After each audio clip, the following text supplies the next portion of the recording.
Assalamualaikum warahmatullahi wabarakatuh. Salam sejahtera untuk kita semua. Perkenalkan, kami dari kelompok 2 yang beranggotakan saya Fahrul Rozi dan 3 rekan saya, yaitu Muslihatun Mahmuda, Retno Eka Riyandani, dan Haris Jauhari. Kali ini, melalui video ini, kami akan mempresentasikan hasil diskusi kami. Tetapi sebelum itu, marilah kita membuka video pembelajaran ini dengan membaca basmalah. Bismillahirrahmanirrahim. Tema pembelajaran kita kali ini yaitu tentang sejarah Islam pada masa dinasti Bani Umayyah di Damaskus.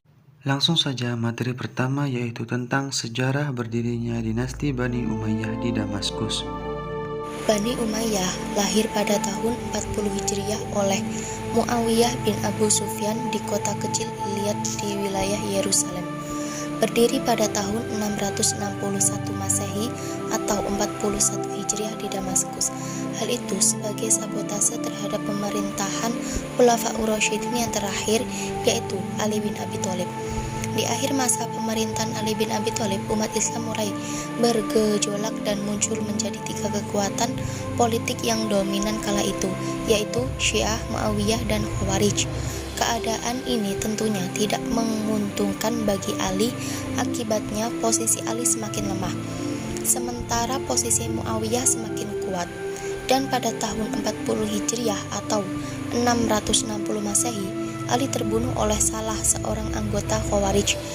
Namun karena penduduk Kufah tidak mendukungnya seperti sikap mereka terhadap ayahnya, maka Hasan semakin lemah sementara Muawiyah semakin kuat.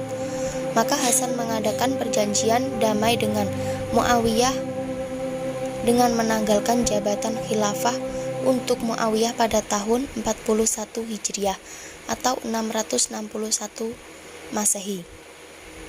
Agar tidak terjadi pertumpahan darah yang sia-sia, perjanjian tersebut dapat mempersatukan umat Islam dalam satu kepemimpinan politik, yakni di bawah kepemimpinan Muawiyah bin Abi Sufyan. Dinasti Umayyah didirikan oleh Muawiyah bin Abi Sufyan bin Harb. Nama dinasti Umayyah dinisbahkan kepada Umayyah bin Abdi Syams bin Abdul Manaf. Silsilah keturunan Muawiyah bin Abi Sufyan bin Harb bin Umayyah bin Abdi Syams bin Abdi Manaf bertemu dengan Nabi Muhammad SAW pada Abdi Manafnya. Jika keturunan Nabi dipanggil dengan keluarga Hashim, maka keturunan Umayyah disebut dengan keluarga Umayyah. Oleh karena itu, Muawiyah dinyatakan sebagai pembangunan atau tokoh utama dinasti Bani Umayyah. Muawiyah selain sebagai pendiri juga sebagai khalifah pertama Bani Umayyah. Muawiyah dipandang sebagai pembangun dinasti ini oleh sebagian sejarawan dipandang negatif sebab keberhasilannya memperoleh legalitas atas kekuasaannya dalam perang saudara di Siffin. Terlepas dari itu, dalam diri Muawiyah terkumpul sifat-sifat seorang penguasa politik dan administrator.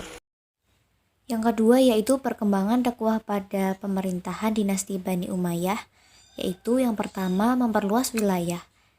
Memperluas wilayah adalah perluasan dakwah pada masa dinasti Bani Umayyah yang disebut dengan periode dakwah tahap profesional yang pertama dan masih menitik beratkan pada perluasan daerah. Dalam hal ini, misalnya pendaratan pasukan Islam dipimpin oleh Tariq bin Ziyad ke tanah Spanyol, memuaskan wilayah ke Bukhara, Samarkand, dan terus ke Turkistan Cina, serta melakukan pengiriman pasukan armadaku India melalui Ceylon. Yang kedua, pengembangan dan pembinaan ilmu. Pengembangan dan pembinaan ilmu yang dilakukan oleh dinasti Bani Umayyah ini merupakan kelanjutan dari apa yang telah dirintis dan diusahakan oleh Rasulullah SAW dan Khulafaur Rasyidin. Dakwah Islamiyah berada pada jalan yang lurus dengan perkembangan dan perluasan di bidang ilmu dengan menggunakan bahasa Arab sebagai media utamanya. Selain itu, Khalifah Abdul Malik dalam hal pajak dan zakat memberikan kebijakan dengan memberlakukan kewajiban bagi umat Islam untuk membayar zakat dan bebas dari pajak lainnya. Hal inilah yang mendorong orang non-muslim memeluk agama Islam.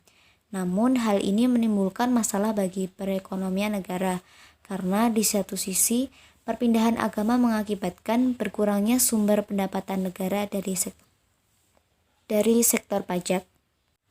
Pada masa Khalifah Umar bin Abdul Aziz diterapkannya kembali ajaran Islam secara utuh dan menyeluruh untuk memberitahukan serta menyerahkan seluruh harta kekayaannya baik dirinya sendiri serta keluarganya yang tidak wajar kepada kaum muslimin melalui Baitul Mal. Yang ketiga adalah kejayaan pada masa Bani Umayyah. Banyak sekali keberhasilan yang dicapai pada masa kekuasaan Bani Umayyah. Jika dapat dikelompokkan, maka dapat dilihat dari dua aspek, yaitu yang pertama wilayah kekuasaan dan perpolitikan. Yang kedua, perkembangan keilmuan, seni, dan budaya. Ada beberapa wilayah kekuasaan pada masa Bani Umayyah, yakni yang pertama ekspansi atau perluasan wilayah atau daerah kekuasaan secara besar-besaran. Daerah-daerah itu meliputi Spanyol, Afrika Utara, Syria, Palestina, Jazirah Arabia, Irak, dan lain sebagainya. B. Muawiyah banyak berjasa dalam pembangunan di berbagai bidang. C. Mendirikan dinas pos dan tempat-tempat tertentu dengan menyediakan kuda yang lengkap dengan peralatannya di sepanjang jalan. D. Dia juga berusaha menertibkan angkatan bersenjata dan mencetak mata uang. E. Abdul al-Malik mengubah mata uang Bizantium dan Persia yang dipakai di daerah-daerah yang dikuasai Islam. Untuk itu, dia mencetak uang tersendiri pada tahun 659 Masehi dengan memakai kata-kata dan tulisan Arab. F.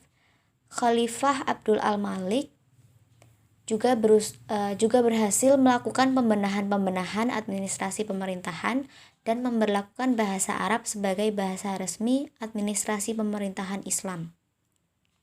Yang terakhir, ia juga membangun jalan-jalan raya yang menghubungkan satu daerah dengan daerah lainnya, pabrik-pabrik, gedung-gedung pemerintahan,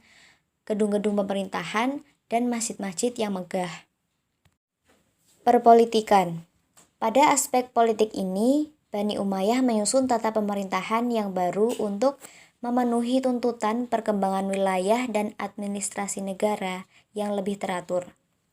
Selain mengangkat penasehat sebagai pendamping, Khalifah Bani Umayyah dibantu beberapa sekretaris, yaitu Khatib Ar-Rasail, Khatib Al-Kharaj, Khatib Al-Jundi, Khatib Asy-Syurtah, dan Khatib Al-Qudot. Yang kedua, perkembangan keilmuan, seni, dan budaya. Pada masa pemerintahan dinasti Umayyah, kota Makkah dan Madinah menjadi tempat berkembangnya musik, lagu, dan puisi. Sementara di Irak, Basrah dan Kufah berkembang menjadi pusat aktivitas intelektual di dunia Islam. Sedangkan di Marbad, kota satelit di Damaskus, berkumpul para bujangga, filsuf, ulama, dan cendekiawan lainnya. Kemudian ada beberapa ilmu yang berkembang pesat, yaitu diantaranya perkembangan bahasa Arab, ilmu qiraat, ilmu tafsir, ilmu hadis, ilmu fikih, ilmu nahwu, ilmu geografi dan tarikh, dan usaha penterjemahan. Kemudian seni dan budaya. Pada masa Bani Umayyah ini berkembang seni arsitektur terutama setelah ditaklukkannya Spanyol oleh Torik bin Ziyad. Ekspresi seni ini diwujudkan pada bangunan-bangunan masjid yang didirikan pada masa ini, yaitu arsitektur bangunannya memadukan antara budaya Islam dengan budaya sekitar. Bukti dari perkembangan arsitektur pada masa ini nampak seperti pada kubah batu Masjidil Al-Aqsa yang dikenal dengan Dome of the Rock atau Kubah As-Sakhra di Yerusalem. kemudian bangunan Masjidil Haram dan Masjid Nabawi yang disempurnakan bangunannya pada masa Umar bin Abdul Aziz. Kemudian menara-menara yang didirikan oleh Al-Walid di Suriah dan Hijaz. Kemudian bangunan gereja yang diperbaiki dan diubah fungsinya oleh Al-Walid menjadi masjid, serta istana-istana kecil dan rumah-rumah peristirahatan pada khalifah dan anak-anaknya. Selanjutnya, seni rupa berupa lukisan yang terlihat pada ukiran dinding bangunan. Dalam lagu dan nyanyian ini telah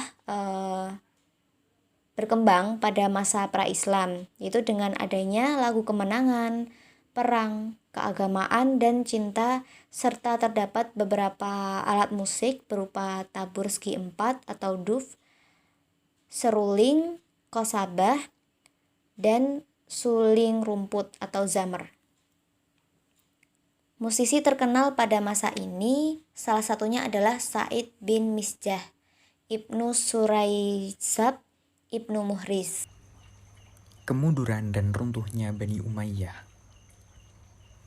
Kemunduran dinasti Umayyah ditandai dengan melemahnya sistem politik dan kekuasaan karena banyaknya persoalan yang dihadapi para penguasa dinasti ini.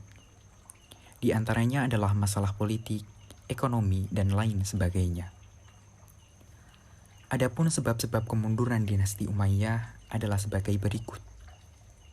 Yang pertama, munculnya kelompok-kelompok yang merasa tidak puas terhadap pemerintahan Bani Umayyah seperti kelompok Khawarij, Syiah, dan kelompok Muslim non-Arab atau Mawali. Hal ini disebabkan karena khalifah pada masa dinasti Umayyah memiliki kekuasaan yang absolut.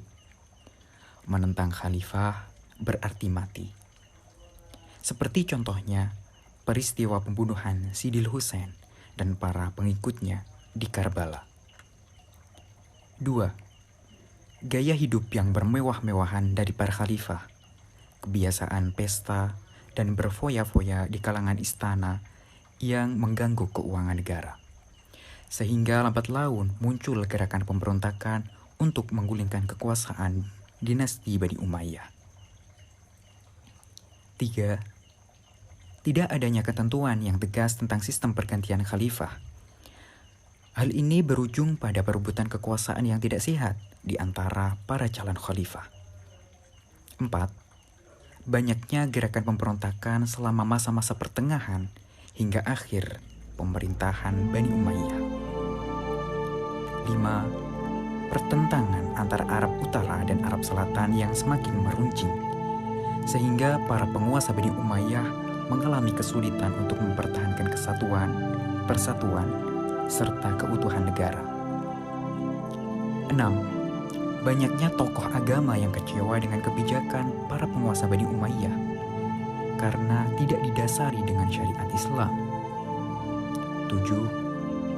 Para penguasa lebih mengutamakan membangun kota dan mengembangkan ilmu pengetahuan, yang akibatnya timbul kesulitan ekonomi. 8. Terjadinya konflik Islam dengan Kristen yang disebabkan penaklukan Bani Umayyah di Andalusia, sehingga pihak Kristen melakukan penaklukan kembali. 9. Adanya kekuatan baru yang digalang oleh keturunan Al-Abbas bin Abdul Muttalib, sehingga menyebabkan kehancuran dan keruntuhan kekuasaan dinasti Umayyah. Sekian presentasi dari kami, kurang lebihnya mohon maaf. Wassalamualaikum warahmatullahi wabarakatuh.